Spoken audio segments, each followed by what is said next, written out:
naglabot na sa kapini sa kagato sa mga napatay bangod sang Bagyong Tino sa bugos nga pungsod. Sa bahin sang Cebu, ginsiling sang Cebu Provincial Disaster Risk Reduction and Management Council nga 111 ang napatay sa diin 12 ang na-record sa Cebu City, 2 sa Asturias, 6 sa Balamban, 1 sa Bantayan, 25 sa Compostela, 1 sa Consolacion, 9 sa Danao, 35 sa Liloan, 12 sa Mandaue, 7 sa Talisay kag 1 sa Tabugon.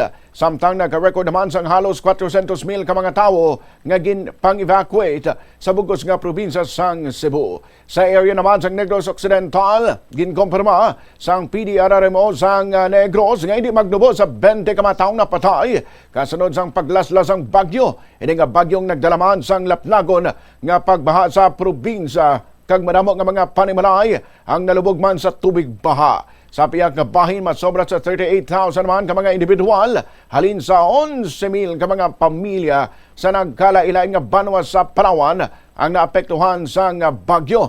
Kanaman sa mga pumuluyo ang nagsaylo sa mga evacuation centers, kag mayara man sa kapin 3,000 katawo nga temporaryo nga nagapuyo sa ilang mga paryente. Nagapaday naman ang relief operations kag bulig sa local government sa mga apektado, samtang kansilado ang pila ka biyahe sa mga airlines kag sea navigation. Sa subong wala pa sang gin-report nga napatay ko na samaran nga residente sa probinsya sang Palawan. Ibalawan nga diri naman sa Iloilo may isang na-record nga napatay sa area sang Dumangas matapos nga maanod sa tubig sa Suba. Samtang sa probinsya naman sang Antique may isa man nga napatay matapos nga naanod man ini sa tubig baha. Oras sa Bombo Philippines Standard Time, 10 minutos makaligad sa lasay sa aga.